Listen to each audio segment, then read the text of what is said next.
I'm Holly Constant. And I'm Madi Maxxxx. We really love Parks and Rec, and we really love behind-the-scenes details. So we're researching everything from DVD extras like deleted scenes and commentaries, plus interviewing cast and crew who actually worked on the show.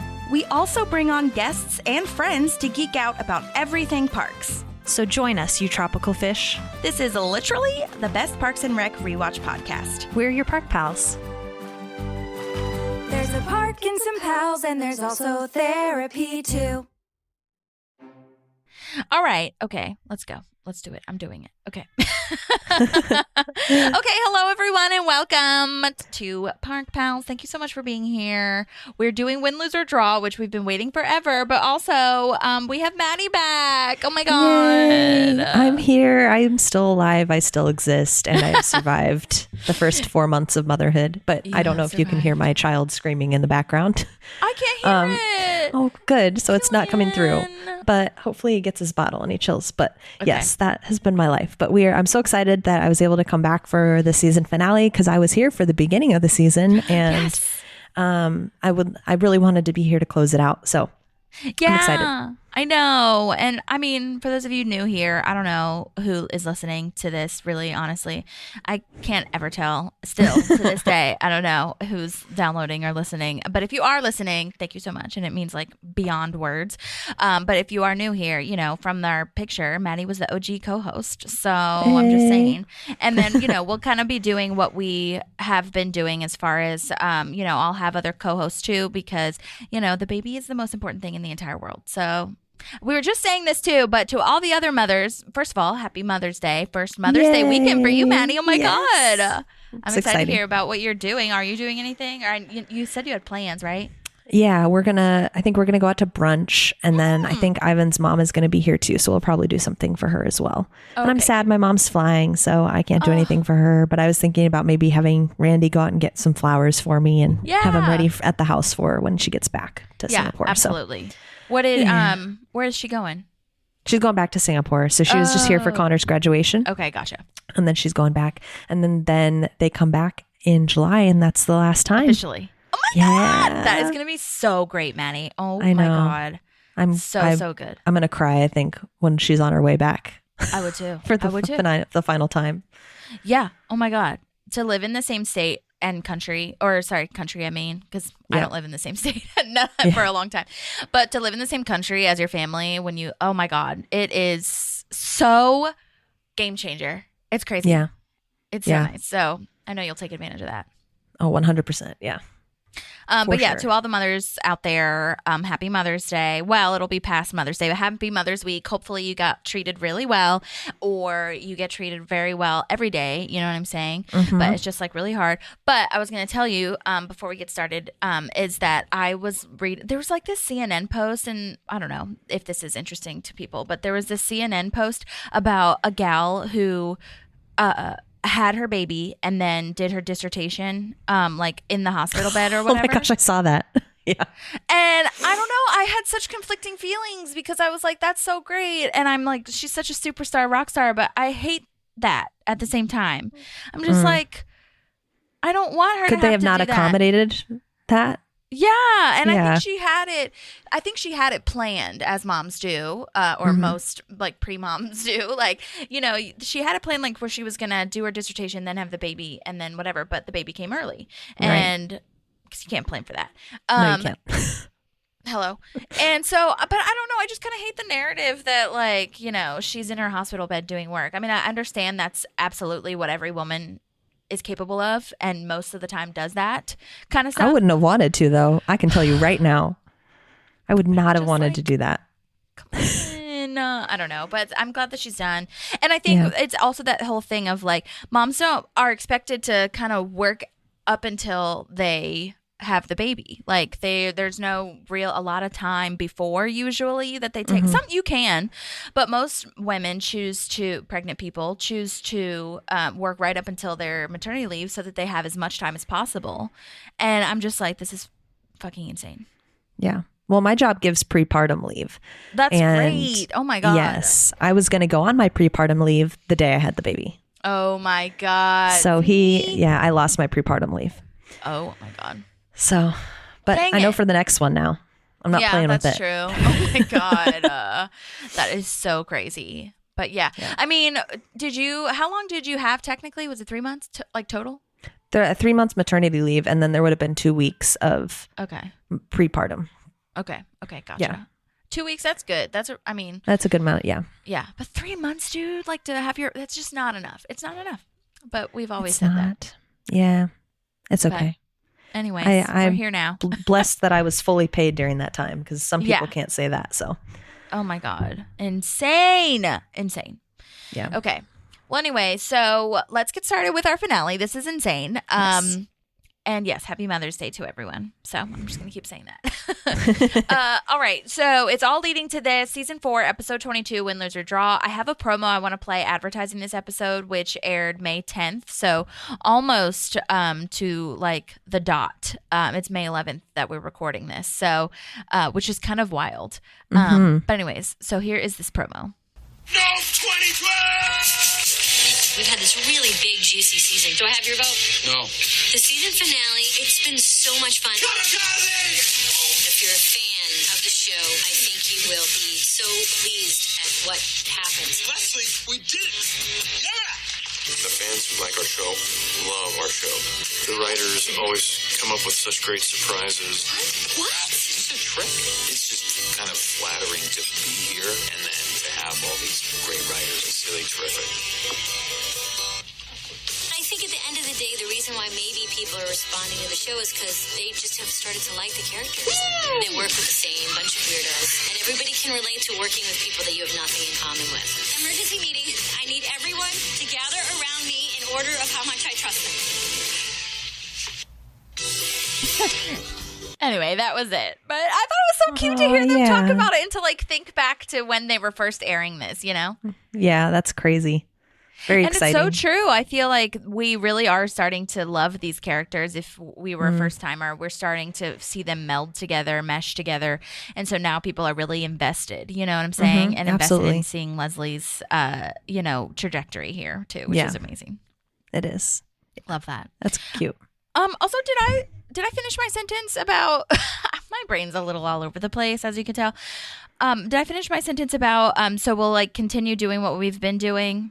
Yes. Okay. And I'm going to be hopping on when I can. Yeah. But we're going to have some guest hosts just in case. Okay. Because the baby comes first. Yes, because the baby is the priority. Okay, I did say that. All right. I was like, what did I? Because I got off on my Mother's Day tangent, so I wasn't sure. But anyways, yeah. So we'll have some really cool other guest hosts and stuff like that, and still do interviews and stuff. And Maddie, you'll be able to come when you want to. But I will say, because I mean, I know you probably know this, but you're my favorite co-host. So you're my favorite co-host.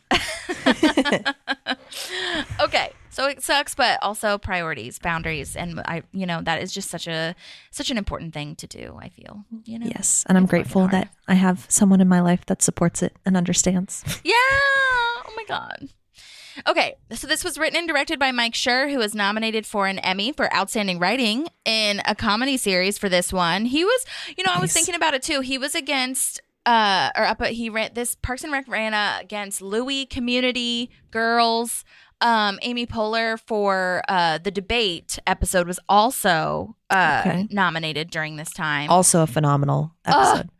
So good.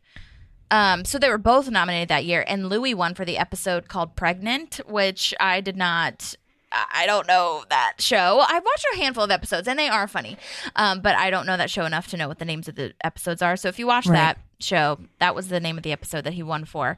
But I was like, oh my God, what a slap in the face. He was on our show first. He was he was Dave, okay? Hello? He was Dave first before he was Louis. Yeah.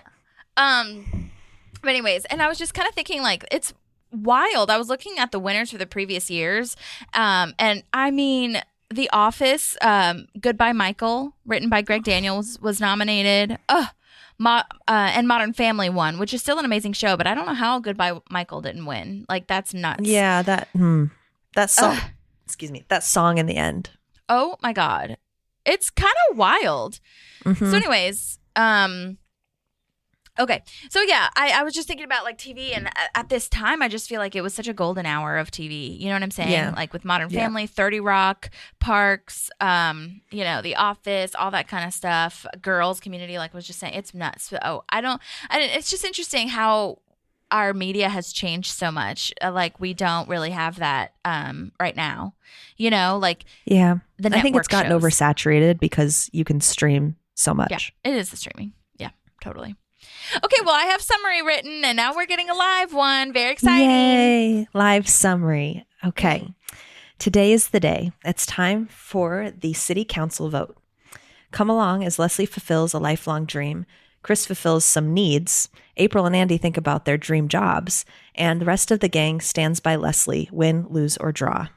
Yes! Except for Jerry, who fucking forgets to vote. Jerry! Oh my God, that's so funny. I love at the end, Ron, Jerry forgot to vote. Like it was not needed to be said. It was over. Know, but it's perfect. It's perfect. Oh my God. Yes. And I love when they have the line, the episode name in like a line of dialogue or something. So that was nice to have it in the summary too. Yes. Love that. Full circle. Yes. Okay. This is such a phenomenal cold open. Like I cannot. It is so funny, laugh out loud, so memorable. This cast here, this writing, like literally everything. As a reminder, we start this episode with the Pawnee Election Committee, like how the election will work, and 1% will trigger an automatic recount. And if there's a tie, the male candidate wins and the female candidate will be put in jail. Which is ridiculous. Ridiculous. And it's Don't so think it'll funny. stand, but like, okay. I wrote that line down too. I don't think it would hold up in court. Yeah. Of like, but wasn't it the opposite though? Like it would not hold up in court if she were to protest or like stand against it. You know what I'm saying? Yeah. Oh my gosh. The actor who plays this is Randy Kovitz, and he's known for playing in The Fault Within Our Stars. He's in Aquafina. Aquafina is Nora from Queens. Have you heard of that show? No, I really but I know need to who watch- Aquafina is. Yeah. I need to watch that show. It looks so funny. And another show called Unsinkable that's out this year, I believe, or it came out already. I can't remember. But he's been around, and I thought he was so funny and great. And surprise, he sent in a voice memo. Yay. So exciting. And he did it so quickly. So Randy, if you're listening, thank you so much. I feel like Randys are always very good guys. I don't know a bad Randy right now. But yeah, if you're a bad Randy, get out of here. I love Change the your name. Randy in my life. Yeah. Okay, so Randy, thank you so much for sending this so quickly, because it was not like, I don't know if I think I gave a deadline, but it was just like quick turnaround. So I was just really happy that he was able to get it to me. And it was like, I think he even sent, that's what it was. He sent it before I even had asked the questions, but he literally answered everything that awesome. Before I asked. I mean, it's pretty standard what I ask, but still. Anyways, okay, so here's Randy. Hi, this is Randy Kovitz. Thanks for asking me to participate in Park Pals in your podcast. I appreciate it. Working on Parks and Recreation was a really cool experience for me. My wife and I had actually moved out of LA, and we were living in Pittsburgh. I was teaching at the Carnegie Mellon School of Drama, and self-tapes had just become a thing. They weren't really used a lot back then. They really became huge during COVID, but back then they were rare. So I had a chance to audition for Parks and Recreation, and I did a self-tape on a Wednesday. And then on Thursday, I was teaching in class, and my phone started blowing up from my manager saying that I needed to call, and I never take calls during class. So I didn't really think much of it, but then I realized maybe I should. So I took a break and I called them, and they said, they want you to do this role on Parks and Rec. You have to be there tomorrow at 10 a.m. on the set to shoot. And it was 4:30 p.m. in Pittsburgh. So I wasn't sure what to do. I didn't even have my car. My wife came and picked me up, and I said, I don't know if I can get a flight. I don't know if I should do this. And thankfully she said, no, you have to do this. This is a big show. So we went home. I couldn't book a flight because it was too late. You can't book online so close to when the flight takes off. And it was raining, and I threw some things in a suitcase, and we drove to the airport. And on the way, I got on the phone to an airline and booked a ticket. and I didn't have a place to stay or anything. So I called a few people while I was waiting and didn't get a call back. And I was changing planes in Atlanta, and finally got a hold of my friend, Kevin Carlson, who's a wonderful puppeteer out in LA, actor as well. And he said, yeah, sure. So I said, well, I forgot your address. Can you give it to me? And he said, no, I'll pick you up. So I got in about midnight. He picked me up. I had learned my lines on the plane, and we got to his house. I fell asleep about 1. And of course I was on East Coast time. So I woke up about 4 a.m. And eventually he got me to the set, got me to the Radford Studios at about a little before 10. I went to wardrobe, went to makeup. I met Amy Poehler briefly. And then we went to the set and did the first scene, which was the scene in the office where we were talking about the voting machine.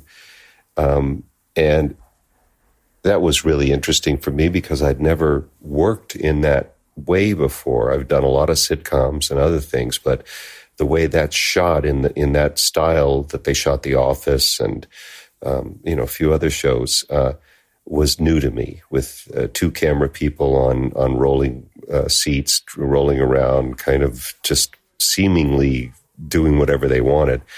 And I said to Amy, this is very interesting the way they shoot. And she said, yeah, it's really good for your acting. So I did that scene, and then had a little time, so I was able to watch Aubrey Plaza and Chris Pratt shoot a scene, and I was off camera looking at the monitor, and it was just wonderful to watch them because they did take after take, and Chris Pratt would improvise and do different lines on each take. They were just amazing. And finally, we did the second scene, and by that time it was about 2:30 or 3 o'clock, and I was done. I had flown across the country, barely made it, and did the scene, and then I was done. I spent the rest of the weekend in LA seeing friends and hanging out, and it's been an amazing journey watching that show go into syndication and play, and I get little notes from friends saying, "Oh, I just saw you on a Parks and Rec," and my students love the fact that I was on Parks and Rec. And since then, I've done a lot of other television and film work in New York, and I do theater here in Pittsburgh as well. And I'm a filmmaker myself. I've done a couple of short films, and I also direct, produce, and edit all of the video content for the Carnegie Mellon School of Drama Showcase process. So what else can I remember about the day? Well, everybody was pretty welcoming. When we were sitting at the table, of course, as soon as the director would yell cut, everybody would get on their cell phones, which was odd for me at that point. Now I'm used to it. Catherine Hahn, as far as I'm concerned, is a comedy goddess, an acting goddess. In fact, she just was amazing, had incredible energy, was very friendly, and just had a vibe that was so real and genuine and yet very, very funny. I liked her very much. And it's been amazing to watch her trajectory since then. She's become such a big star. Adam Scott was very nice. Everybody was terrific. Mike Schur, the director, was very welcoming and very open to questions and things. It was just a lovely day. I wish I could have done many, many more days like that. But doing that show was a lot of fun. Thank you for asking me to contribute. I hope this works out. And good luck with everything. Take care. Yay. Thank you so much. Yeah, that was awesome. Great information. I love the backstory of how you got there and everything. And sound like you didn't have to do an audition. Yeah, he was just like asked to come out and do it. Well, that's what I understood. I think he did a self-tape.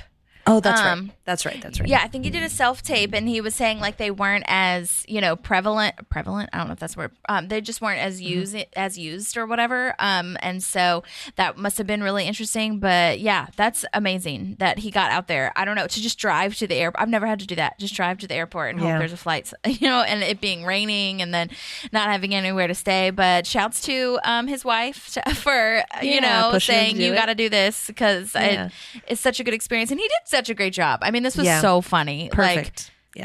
And especially at the beginning, like that's a huge part of the show. You know what I'm saying? Mm-hmm.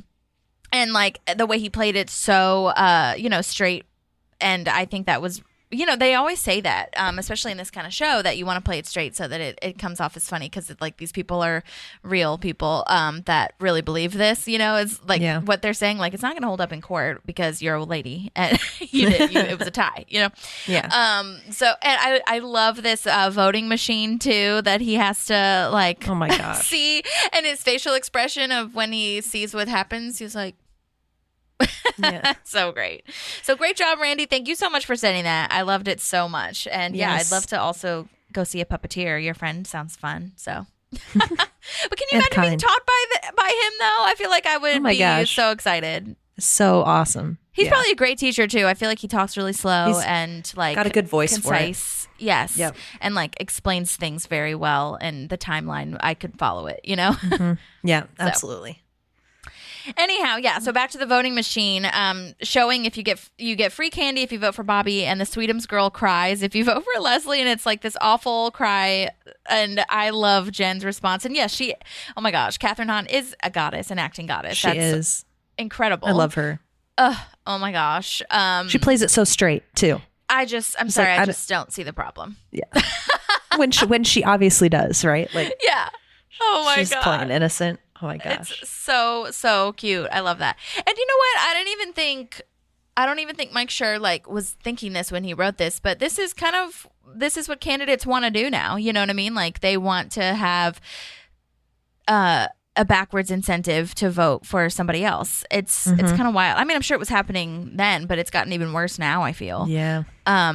So it's all just the up. whole well, it's just like the whole parody. I mean, this is what they're so good at doing is, making something really serious be making fun of the bad people, if that makes sense. Yeah. Which is great. But yes, that amazing. Also, I know that it's for the show. I get it. But how did they get that voting machine in there is what I was thinking. Know. I was like, that is a massive voting machine. It is. How is that just in that conference room? Right. Especially because it sounds like Leslie and Ben were bringing this up for the first time to just show them. So it's not as if it was like, planned for it to be in there or whatever. Right. Like hilarious. They physically had to bring it from one of the voting stations. Oh my gosh. Anyhow, great cold open. Everybody worked really well together. I'm glad Randy kind of like slid in there almost as like another cast member. It wasn't like, oh, this guy is, doesn't fit kind of vibe. Right. Yeah. But anyway, I like it. They're also in front of the wildflower mural. Yeah, in the background, which I thought was a cute little, because when they're getting out there in the trial, right? That's what she like. That's where he's sitting or she's sitting, right? They talk about the wildflower mural, and it's like where they meet, and it's like their thing. Yeah, and now they're sitting here at the end of this road that they've been working on together, and it's like there. And then it comes back to when they get married. Yeah. Oh my God. I love that so much. Well, and then also in the trial, she says to look at the, at the ugly man. He says, look at the ugly man. Yeah. The monster. Anyway, so Leslie has only slept 9 hours over the past 4 days. Oh my God. How is she still standing? That's an average of 2.25 hours a night. And I can attest to it sucks. That's awful. Yeah, and you can't function. Oh my God. No, yeah, of course she's eating her phone with cream cheese on it. Yeah, this is not a bagel. Yeah. That is so funny. Leslie / Amy Poehler does a great job in that scene. Yeah. And it's really cute in the deleted scenes. This scene originally starts with Leslie trying to make a speech and she just can't stop crying. And So Leslie's, cute. and they're, I think Tom or Ann or somebody is like, again? Because she's, it's kind of planting that seed of like, this was their thing too. It wasn't just her. Like, she really appreciates how they all came together for her, Yeah, they Which is rallied. amazing. Also, I noticed that the espresso machine is still there in the back that Jim Barkley bought behind Tom when he's making his speech, like in the actual aired version. I love it. Yeah. I love that she chose JJ's for this. I think it's so telling of her, right? If people hit this milestone, they're like, let's go celebrate. Let's go do something fancy. And to her, it's, I just want to be with my friends at JJ's Diner. Yeah, absolutely. Oh my gosh. And plus, like, everybody can order something there. They're all familiar with it. Yeah, totally.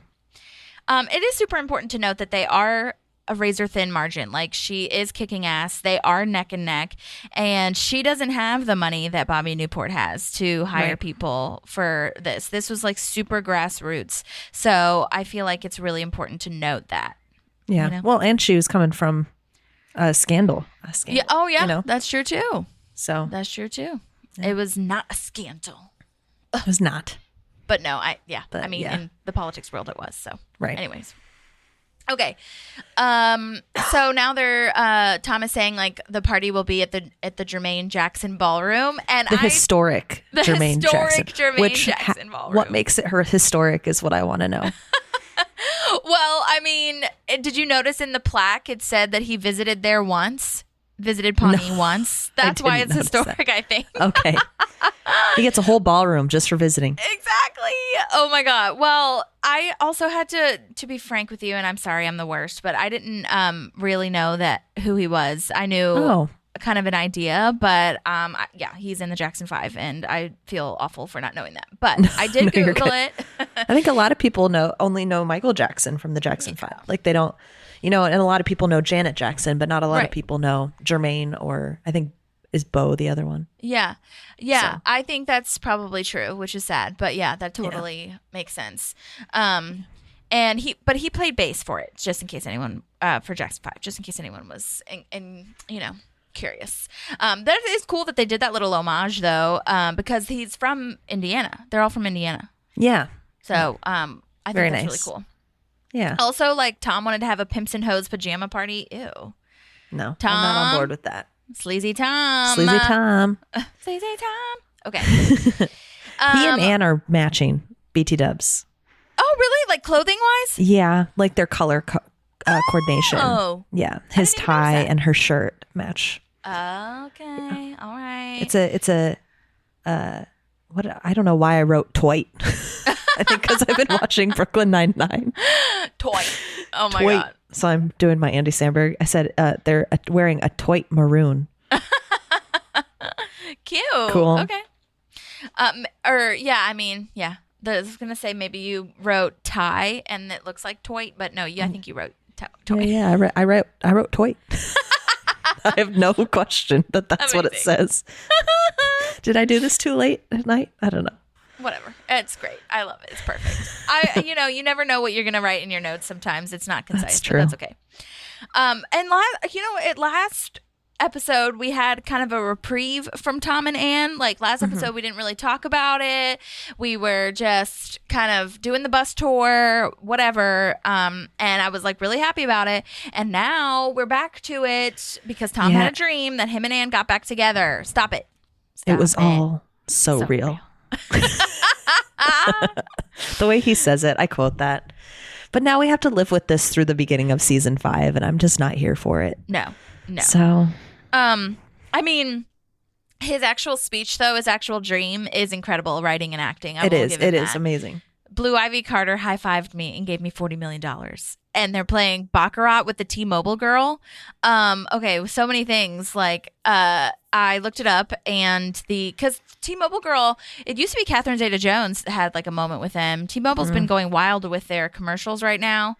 Like Zach Braff and Jason Momoa and what's his name, Donald Faison from, they're having a Scrubs moment. And it's really cute, but like, I had T-Mobile, and maybe they've gotten better. I had T-Mobile, and they were not good. They do not have more bars in more places. Okay, like they are lying. They're lying to you. I don't know if more bars in more places is theirs. Actually, now that I think about it, or their tagline. But either way, it does not have good service. So, Maybe they changed it. But anyway, I looked it up, and the T-Mobile girl back then when they were talking about it, or when Tom was talking about it, her name is Carly Marie Folks, I want to say is how you pronounce that. And she was the spokesperson from 2010 to 2013.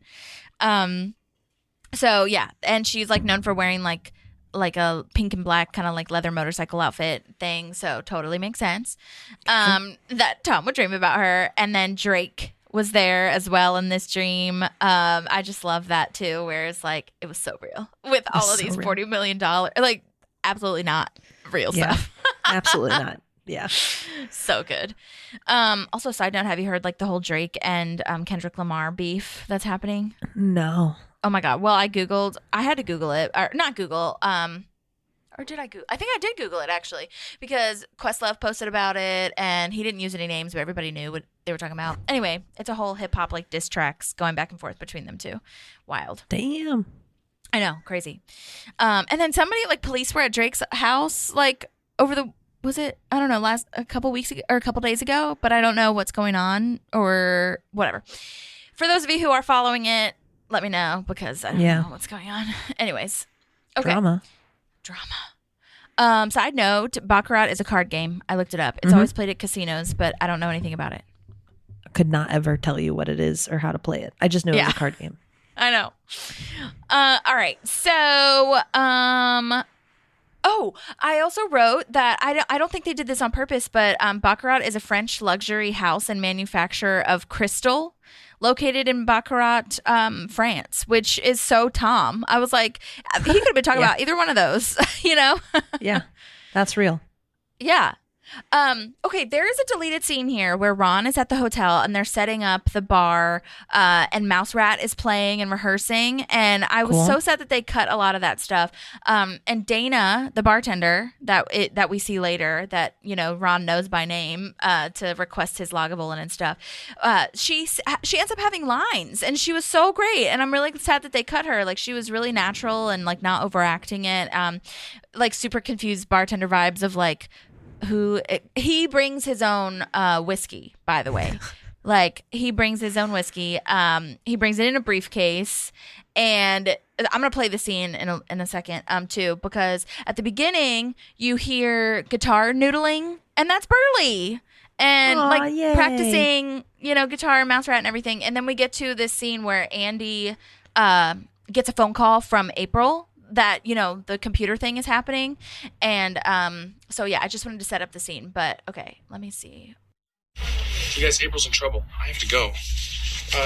If I die before I get back, Rivers, you're the new me. Chang, you're the new Rivers. Burley, you're out of the band. I'm the only one who likes you. Okay, later, dudes.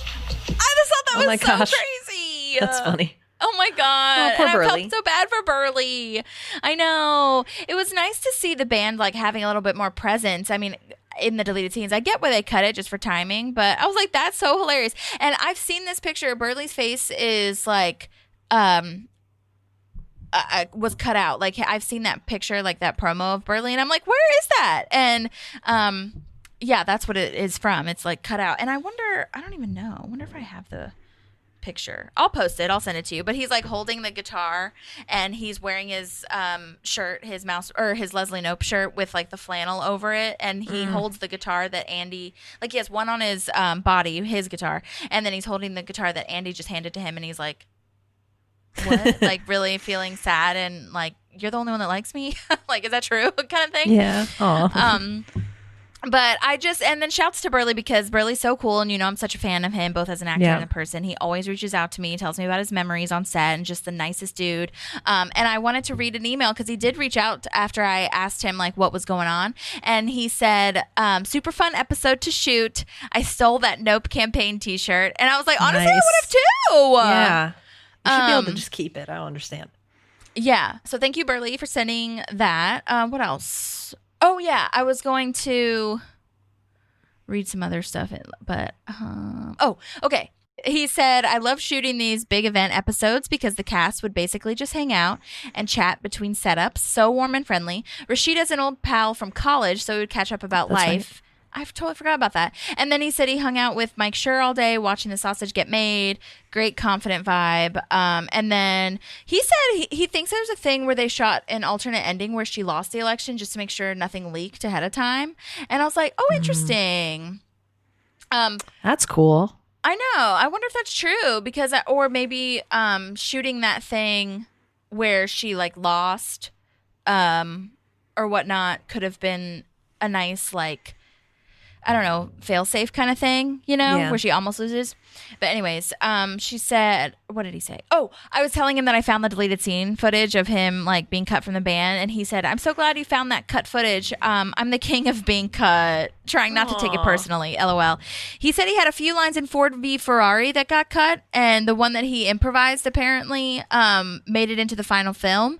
I haven't seen that movie, but he said there's a line where he said, hot damn. And it stayed in there. And I was like, that's oh my awesome. God. Okay, well, now I want to watch it. I really want to. I love Matt Damon with my entire being. Yeah. I can't say that too loud because Ivan gets upset. Whatever. He likes Kristen Bell. Yeah, he does. He loves Kristen Bell. Yeah, he understands. No, but I love Matt Damon, so I really want to watch that movie. But I'm also super into Formula One now. Oh.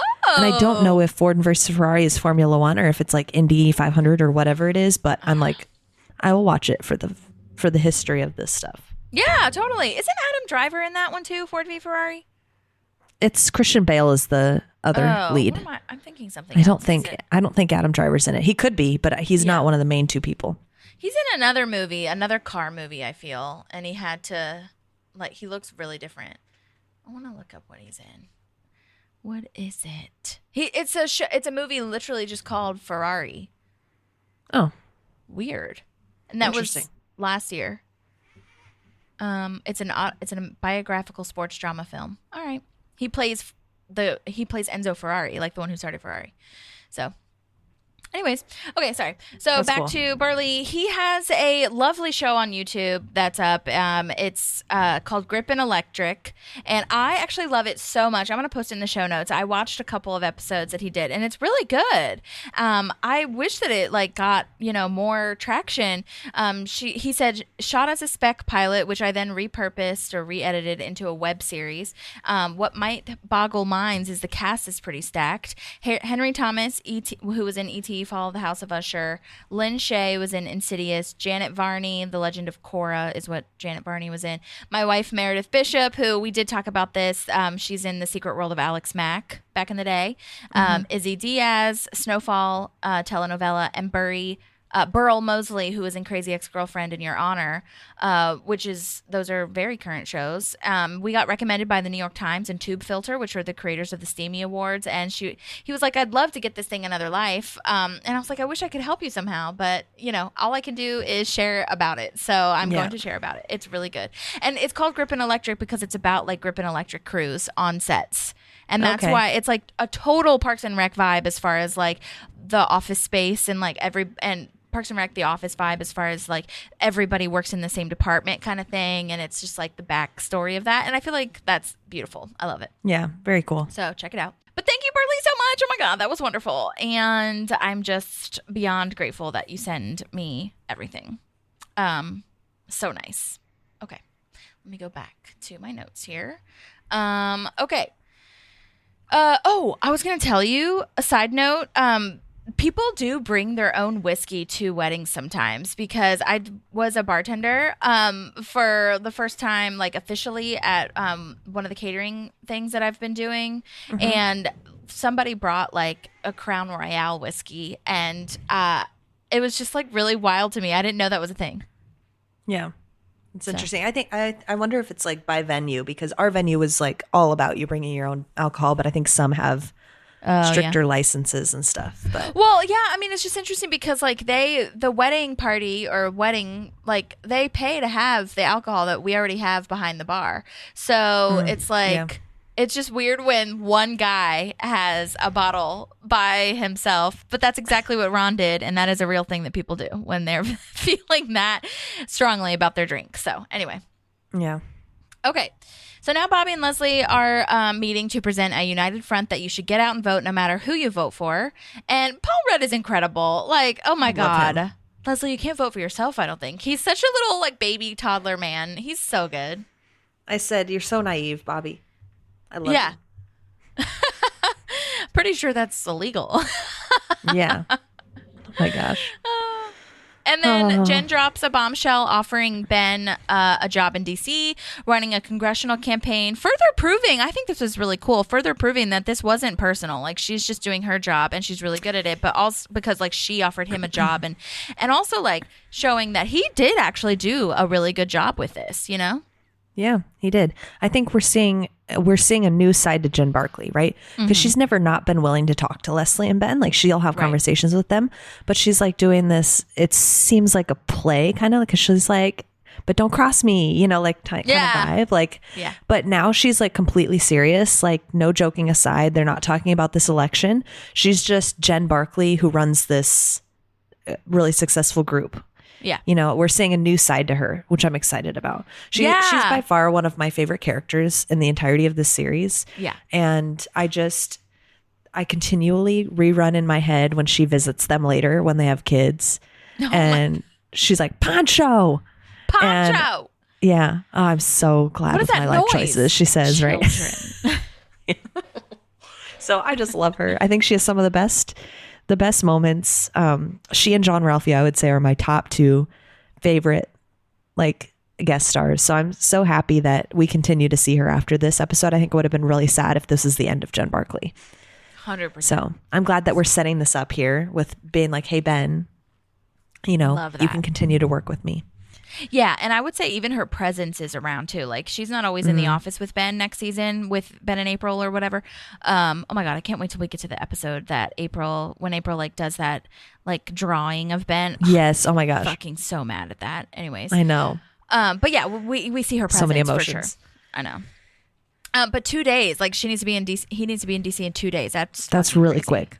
Yeah, so really fast. quick turnaround. Yeah. I think sometimes people who, not everybody, right? Like, some people have connections, but she seems like she doesn't really have anybody she's tied down to. Right. Like, she doesn't have, you know, a significant other. She doesn't have family. Like, like that's the vibe she gives off. So it's like not a big deal to her that she's dropping this bomb that he has to be there in 2 days. Yeah. Whereas you and I would hear that, and Ben hears that, and we're like, wait, I have so many things to get in order. Like, between now and then, if I'm going to leave. And I love this because we're getting this sense of finality in it being the finale of the season, but then this happens. Yeah. And you're like, wait, I don't want you to go because I want to see you and Leslie together, but I want you to go because you're Ben and you deserve to do what's right for your career. It's just like, I love this added tension in this last episode. I know. I think it's so beautiful and well done with her saying like, you know, you shouldn't go. And then I'll be honest, we'll get there when we get there. But when she said that, I was like, no, Ben needs to go like live his life. But I also get like, you are just about to actually date and be actually like dating in the same like, you know, schedule. You know what I'm saying? So I totally understand both sides of that. But yeah, I'm glad that it turns around. So makes total sense. Also, well, and then the camera pans over after Jen and Ben are talking, and I don't think I noticed this before, but like Leslie, well, yeah, Bobby has the like touching the boom mic or whatever. Don't touch it. Don't touch it. It's one of my favorites. He's like a cat in the deleted scenes. Actually, he like bats it around like a little yarn ball. Oh my God, I love it. That. But I get why they didn't. But no, I don't know if I ever noticed that when the camera pans over, Leslie has like a look of concern, kind of like, what were they talking about? And I don't know if I really caught that before. So I'm glad I caught it this time. Mm-hmm. Yeah, she's definitely clocked that they're talking. Yes, 100%. Yep. Oh my gosh. Okay, I just saw that I did. I thought, when I was talking about bringing the Lagavulin, I thought that I just didn't record that deleted scene, but it is here. So I'm gonna play it for you right now when he brings the Lagavulin to Dana. That's good. That's Burley. Do me a favor there, Dana. Reach into that crate, pull out a bottle of single malt scotch, pour me 4 fingers of it, and throw away the cap. Sorry, I only have blended whiskey. Why? Are children even allowed at this event?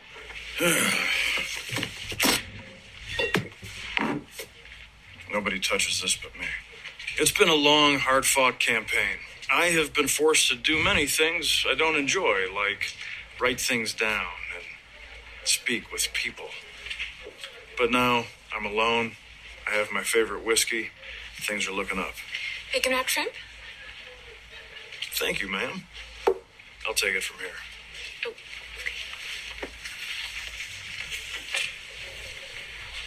You just keep it in the pocket. He takes the whole plate. You guys all Yeah. set? Yeah, what we did is I wrote 2 versions of my amazing campaign anthem, Catch Your Dream.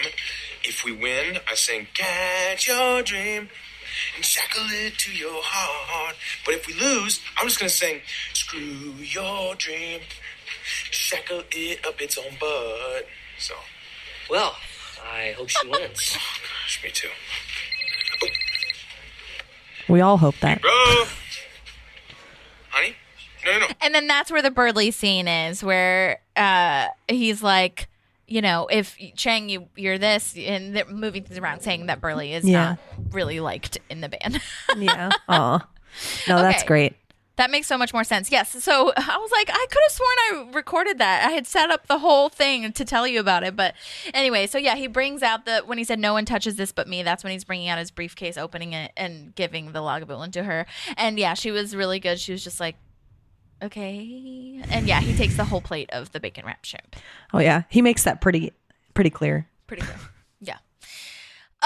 Okay, so now we're at Andy and April's house. It's campaign central. Volunteers are in their shirts moving boxes. Chris asks Anne for advice on him having sex with Jen Barkley. And I was just like, this is fucked. No. This is not appropriate. This No. is not the person you should be having this conversation with. Like, you should not go to an ex-girlfriend who literally, like, 2 or 3 episodes ago you were trying to get back together with Literally. during swing vote, right? Or no, that when they were swing team, when they were the swing team, Yeah. right? Mhm. Yeah. Spin team. Spin team. Thank you. I was like, why is swing in my head? Anyway. So anyway, I think this is awful. I think Chris is off his rocker. I think he has no semblance of understanding of relationships. I think he's gone downhill. The Chris we met was very professional, very put together, someone I could definitely see Anne with. And I think we've hit a point where I'm like, I can't see Anne with this person because he's No, just he's not having like a mental breakdown now. He's Yeah. having his like come to Jesus. Well, he's in the process of getting to his come to Jesus moment of Right. not being able, like right now he's just depressed. He, like you said, he's off his rocker. He doesn't know how to handle having mental issues, I feel, which makes Right. total sense. But Yeah. okay, I'm going to play a scene for you. But it doesn't change anything, but I just want to play a scene for you on why he thinks this is okay to talk to her about this. Okay. I found you. And we dated. And then we broke up. And recently I came to you and I told you that I still have feelings for you, but you did not feel the same way. And I've gotten beyond it. And now we're best friends. Oh, I might actually say that Leslie's my best friend. Mine too. Can I ask your advice on something? Okay. So he thinks they're best friends. Again, like you said, off his rocker, not really comprehending the situation, but it's total Chris Traeger vibes of like, everything's positive. I love you. You love me. We're best friends, Yeah. But It's just uncomfortable. I would it's hate so this uncomfortable. conversation. no, it's like ridiculous. And like you said, I just don't think it's good of him, even if, I don't know. It's just, I could get more dynamic is behind it if he was trying to date Jen Barkley and he was like, I'm really maybe. struggling with what the next step is. Still, I don't think you should be going to your ex-girlfriend for this at all. Even if you consider yourself friends, especially since like literally 2 episodes ago, you were like wanting to get back together with her. Yeah. But the part that makes it even like, what are you actually doing right now is that he's asking, like he's making sexual comments and he's like, we did it. And then we did it. And then we did it. And then we did it. And then we did it. Oh, all last night, it's like, bro. Yeah. I know. Which is like, it's so, I mean, as the show and as like Chris Traeger, it's fucking hilarious, obviously. And that also, that comment about them doing it so much shows like Jen's and Chris's stamina and all that stuff, which is freaking hilarious to like, just have that in your mind. But yeah, from the show or for like the actual, perspective of their dynamic, it's fucked up. Like, like you said, even if they were like, even if he was gonna date Jen Barkley, no, you don't do that. It's no. No, not about it. Stop it. And this is where we, so the co-host of the Citizens of Pawnee podcast, Brian, who has done a couple of episodes with me, we've talked about this too. And it's so nice to see or to hear from other people that they're not like the hugest fan of Chris right in this little section. You know what I'm saying? But like, and by this section, I mean like this season, ? Just because. Pretty much.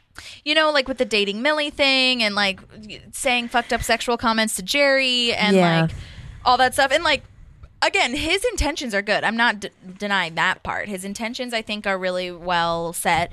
But on this one, though, in particular, I just don't think he even thought about his intentions, to be honest. Yeah. Like, he wasn't really thinking about anything. So, but yeah, Brian kind of was talking to me about how he agrees because he was talking about the trial of Leslie Knope. And remember how mad we were at Chris for dragging this out and calling 800,000 witnesses when it wasn't necessary. You know what I'm saying? So, like, anyways, moving on.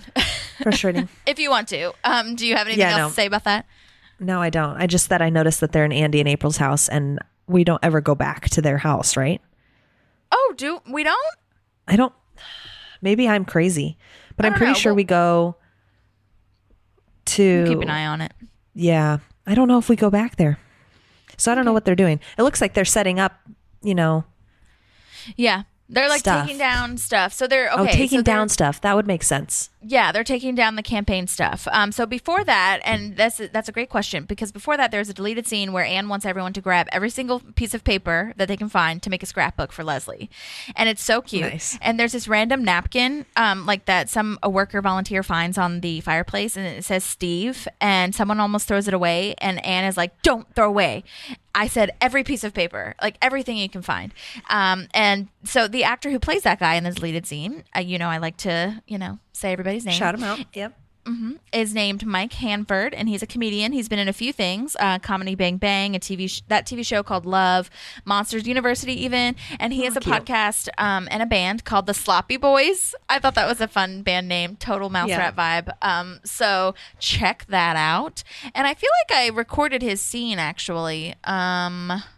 Okay, we need to collect every single piece of paper in this room and put it in these boxes. And if anyone wants to help assemble Leslie's scrapbooks, get a book and start scrapping. No, I said every single piece of paper. It's half a napkin with Steve written on it. This is Leslie Knope, okay? There is no such thing as trivial. Everybody in this room, find out who Steve is. Immediately. And Burkett, I'm so glad that I found. Okay, and then that's when Chris comes in.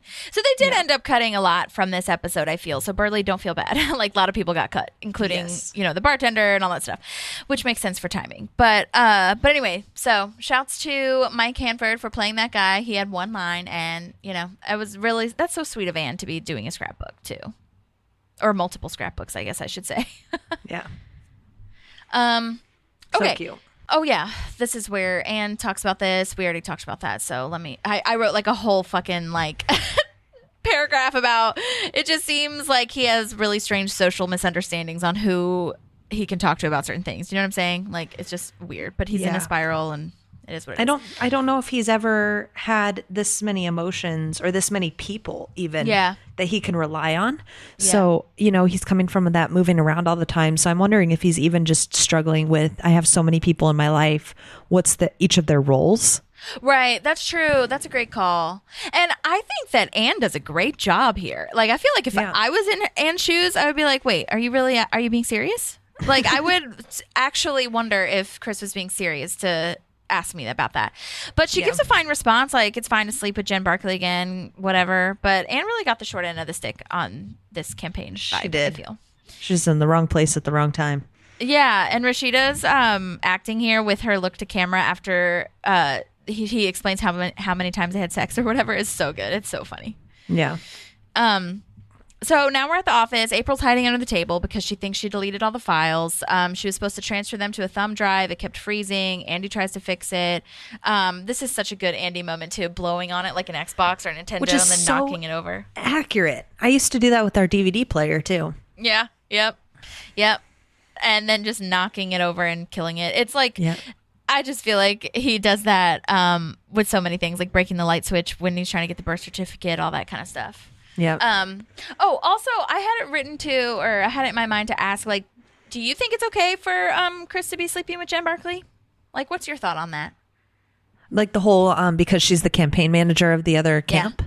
Yeah. I think once the voting started, I don't have anything necessarily against it. Yeah. I did think it was a little early when their campaign was done because there still was stuff that could have been done. Yeah. That just felt a little meh to me. But, you know. I don't think it. Yeah, I was not mad at him for doing it. Obviously, I'm mad at him for asking Anne if he should be doing it. But I was just curious what people's thought were on that. I don't. Yeah, I mean, I think it's fine. Especially like you said at the end of the campaign. Maybe during it would have been weird. But at the same time, Jen, like, again, I don't know. If I was Leslie, I'd be mad if it was during the campaign. But like from the outside, you see that Jen is like we were just talking about, like she is so not doing anything to hurt anybody. She's just doing her job. And like, so to sleep with him is not, and he's not trying to date her. So, or she's not trying to date him, I mean. So It's not like they're starting anything. They're just like hooking up, you know? It's not even real, you know? Yeah. So, anyways, just curious. Okay. The thing of like, first of all, you did the right thing by hiding under the table. I love when Andy says that. And okay, so I love this. Now we're at the talking about the win speech, the lose speech, maybe a tie speech. I'm gonna fight this thing from my prison cell. Hold on. I wanted to just say that this moment with Andy and April for me is like true partnership. Yeah. Because honestly, Andy is the last person anyone else would have called in that situation. And so true. For April, he's the first one she calls. Yes. And he's being Andy, but he's giving his 100% to help her. And how can I keep her mind off of it? And we just see it throughout the rest of the episode. But I just thought that was a beautiful thing because I'm sitting there, I'm hiding under a table. Like out of all the people in this show, he's not the first person I call, but I love that he's April's first. Yes, I do too. That is such a great point. Yeah, totally. Oh my God, it's so cute. They love each other. Babe, you had a crush on me. We're married. Gross. Oh my God. Okay, yeah. So the whole like, where I'm gonna fight this from my prison cells. She's like trying to figure out what speeches she's gonna make. Leslie asks Ben what he was talking to Jen about. He gets all weird. You have plenty of jeans. Yes. I love Adam Scott too. I love that line. I have that written down too. Yeah, I know. Adam Scott saying though, like nothing. It's nothing. It's nothing. Yeah. He's You're not so bad good at lying. This. Yeah, so bad at this. You can't. I was like, I literally have written, Ben, you can't play anything cool. Yeah, totally. I just love her line too. I'm just this whole emotion in this episode is so good. Like, as far as like, I'm just gonna go vote, fulfill a lifetime dream of mine. No big deal. No big deal. And we'll just talk about it. We'll just talk about it. Oh my God, though, the speaking of the emotion in the ballot box, I cried. I like teared up. I didn't like sob, but I definitely had tears in my eyes when she gets tears in her eyes and cries. And like, she's so good at it's so perfect with the tension, this accomplishment. It's so huge. Everything we've worked for. Amy's acting is just so good. And then the writing and like this such perfect writing and casting of breaking that tension with Bobby coming in and being like, yep. Can you help me? It's the pen came off the thing and the I know. Oh my God. It's beautiful. Like they're giving you that moment to be emotional, but bringing you back into the comedy of it. Like, yeah, 100%. In such a perfect way. And I just love this like show of this intelligent, wonderful woman who's worked so hard is able to, you know, really hit this accomplishment. And it's such a big deal. Yeah. And she still has patience for Bobby. Yeah. She was like, yeah, just give me a second, Bobby. Oh my God. Yeah. It's so emotional. It's so important. Oh my God. I love it so much. They did such a good job with that scene in particular. Is probably my favorite scene of this whole episode. Yeah. That's so good. Oh, so good. Other candidates on the ballot are Fondue, Phon Do, D-U. Fondue. That's so funny. Martin Lockheed and Tina Nabisco. I just had to point that out. Yeah. Okay. Oh man. I have a little bit of a backstory on this ballot. Leslie's ballot is the infamous butterfly ballot, is what it's called, that was used in Palm Beach County, Florida in 2000 during the Bush-Gore campaign. And it was super controversial about the accuracy of counting, which I didn't know if that was on purpose, like for this episode in particular. But it definitely tracks for the purpose of the episode if it was, because we don't know who won at the end. And the problem is that the dots are misaligned with what's written on the ballot. So there are multiple dots you can select. Like, it's like not in the same line. Like the dot where she has to put her pen in is not lined correctly with where the name is. Exactly. And people ended up voting incorrectly in that 2000 Palm Beach thing. Yikes. Ballot, and it's kind of wild. So people ended up voting for someone. I'm awful. I don't know who this is, but people ended up voting for Pat Buchanan instead of Gore, and they stopped the voting. But at that point, it was like such a huge mistake, and like networks kept going back and forth saying it's too close to call, which again I think might be like illustrated in this episode, because Purd says that it's too close to call. Blah blah blah. And so they did a recount after the day, after voting day, for that particular election, and it was just all based on actual events. So I wonder if it is like directly related, but it might be. I don't know. Yeah. So yeah, just wanted to share that, but that's crazy. That is so crazy, and just voting in general, like how accurate it is. Yeah. But anyways, okay, so the Jermaine Jackson Ballroom is where we are. So funny. Yeah, it says he was born in Gary, Indiana. Didn't know that. I don't know how I knew that, or didn't know that the Jackson family, Michael Jackson, is from Indiana. But anyway,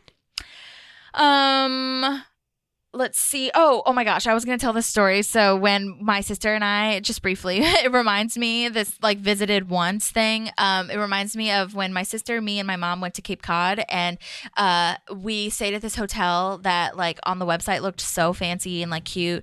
And it said that like Julia Roberts stays here, blah, blah, blah. I think she literally had been there one time. Like there was a little thing on the at the so hotel funny. saying that. And I was like, that's so funny. And it was one of those ones too where it was like Olympic sized pool or something. And we got there and it was literally like the size of my room, like small.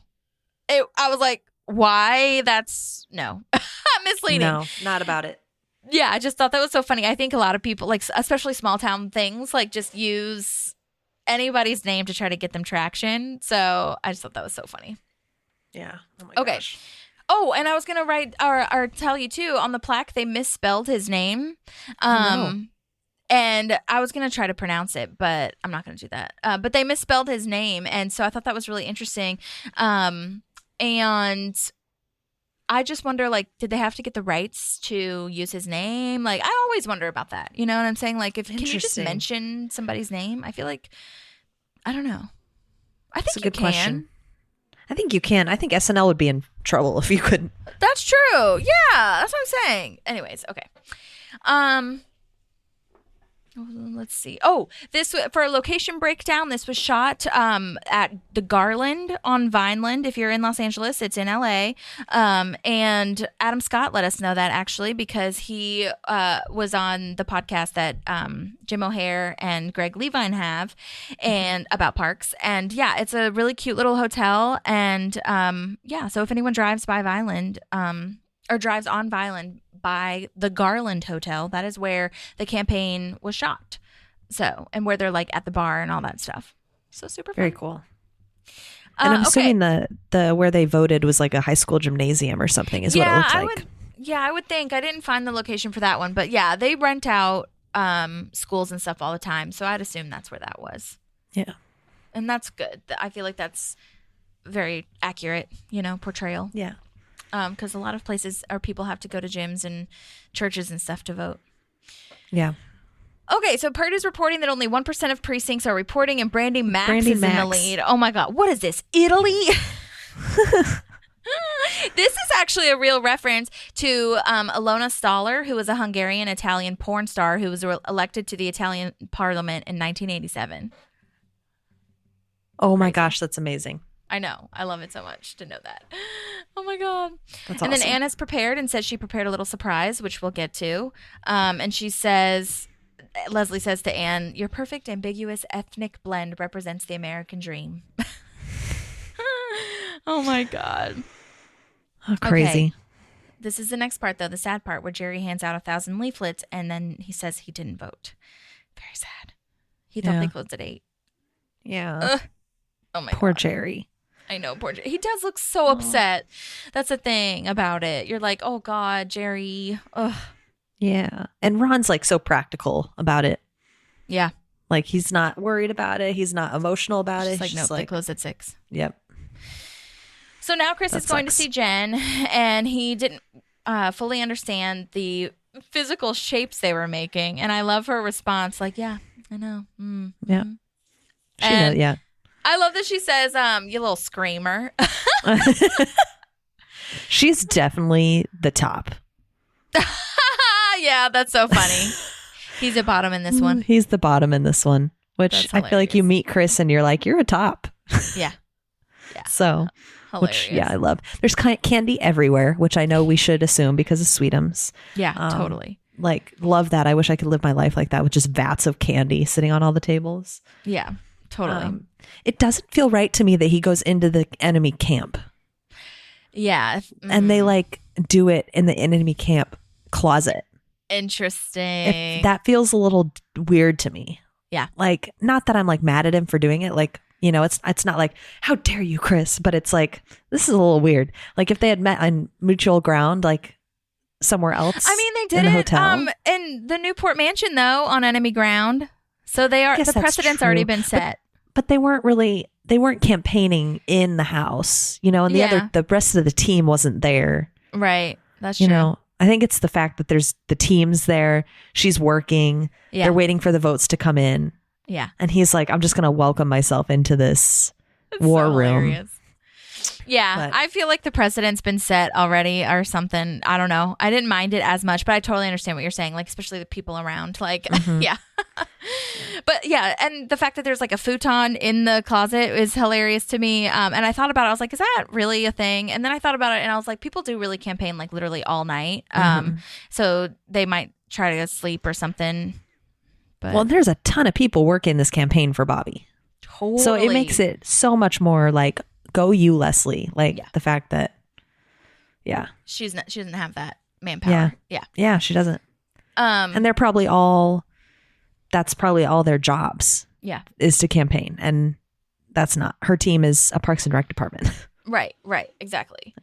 Okay, I also love that Chris is like, maybe we could talk before you leave, and she's like, no. But there's a supply closet. Oh my God. Okay. Let's see. Okay. Oh, I like her line too of like, still anybody need anything? Like push pins. Like, I wonder if that was improvised. Yeah. There is a deleted scene where Jen does say she'll miss Chris, and Chris asks if they can like keep in touch / like maybe on a casual basis, and she does say like, let me think about it, and that's kind of nice too. She's not like, and by nice I mean like she didn't immediately say no kind of thing. But it's more of it. I'm glad they cut that. Honestly, it should stay this way. You know what I'm saying? Yeah, I like the way it ended up. Yeah. There's also a guy that comes up and says the latest numbers just came in. Like, you want to take a look at these? And I think this is also in the deleted scene. And she's like, no, I don't want to look at the numbers. I'm good. We're good. And that guy's name is Drew Roush, and he's been in a ton of stuff. Battleship, Ford v Ferrari. Again, we have a lot of connections with that apparently. Grey's Anatomy, Young Rock. But yeah. So cool. Well, I think that is a good spot to kind of pause for the moment, and then we'll pick up next week with the final, answer here, because that's going to be amazing. And yeah, thank you all for joining us for part 1. Sorry we're splitting it into 2, but there's just so much information, and I appreciate it so much. But yeah, we'll see you next week. Let us know if you have any questions. Don't forget to rate, review, subscribe, do all the things. Follow us on TikTok and Instagram. Send us an email if you need to, parkpalspodcast@gmail.com. Don't forget there's also bonus pods if you are interested in just like talking about everything and anything in between. But yes, and it's so nice to have you back, Maddie. Yes, it's nice to be back. And I'll be back for part 2 too. Yeah, exactly. Okay, see you guys soon. Bye. Bye. There's a park and some pals, and there's also therapy too.